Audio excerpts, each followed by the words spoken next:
The wind howled outside the decrepit windows, its mournful wail echoing through the abandoned halls of the Forgotten Manor. I stood in the dimly lit foyer, my heart pounding against my ribs like a caged bird desperate to break free. The air was thick with an unsettling chill that seemed to seep into my very bones.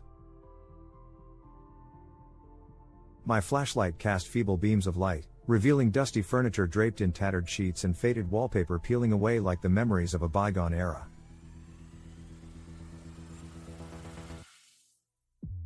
Every step I took sent faint echoes reverberating through the silence, as if the house itself was whispering tales of its former grandeur.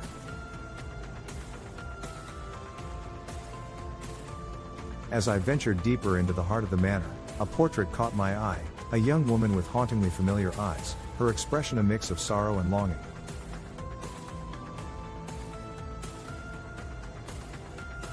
Her gaze seemed to follow me, and a shiver danced down my spine. Who was she, and what stories did the walls hold about her? A staircase loomed ahead, its steps creaking with the weight of countless footsteps from a time long past. I ascended, the shadows deepening as I climbed. At the top, a narrow hallway stretched before me, lined with closed doors that seemed to guard secrets of their own. The first door swung open with a reluctant groan, revealing a room frozen in time. A vanity held a collection of delicate perfume bottles, their scents long since evaporated into the air. A sense of melancholy filled the room, as if the laughter and tears of those who had once occupied it lingered still. The next door led me to a child's room, its walls adorned with faded murals of whimsical creatures. A solitary rocking horse stood in the corner, its paint chipped and cracked. As I moved closer, a soft creak echoed in the room, and the horse began to rock gently on its own, as though propelled by unseen hands. My breath caught in my throat, and I backed away, my heart racing. I continued my exploration, each room unveiling a fragment of the manor's history.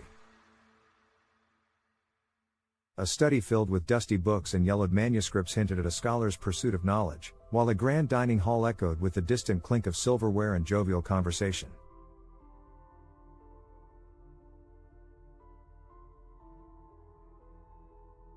It was as if the essence of those who had once lived here still lingered, trapped in a realm between the past and the present.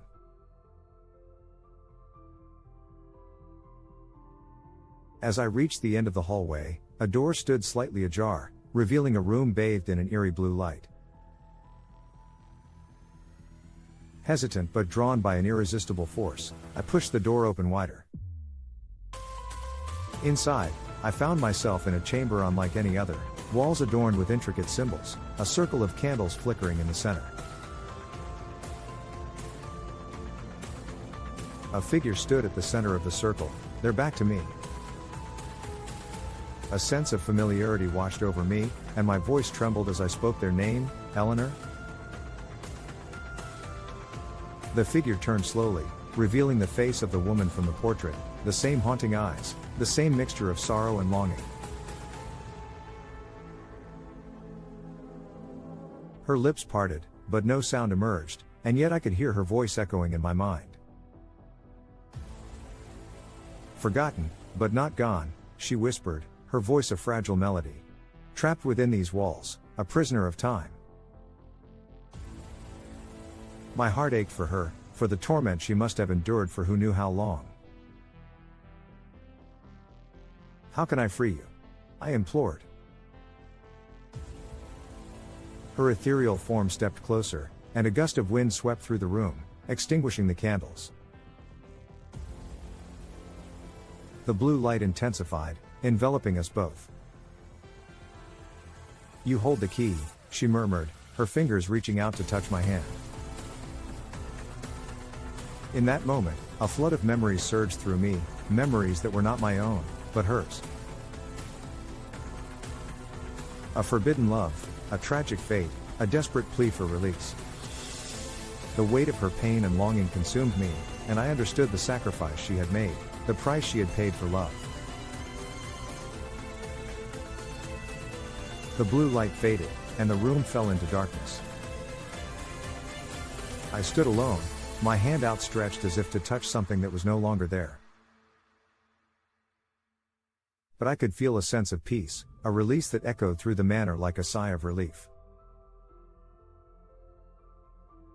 As I left the manor behind, the wind no longer howled with an air of sadness, but instead carried a gentle whisper, as if the house itself was bidding me farewell.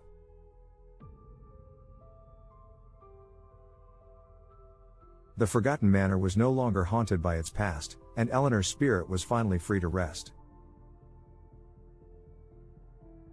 And so, the echoes of the Forgotten Manor faded into the night, a tale of love and sacrifice that would forever linger in the corners of my mind, a reminder that even in the most desolate places, there is a glimmer of redemption and release.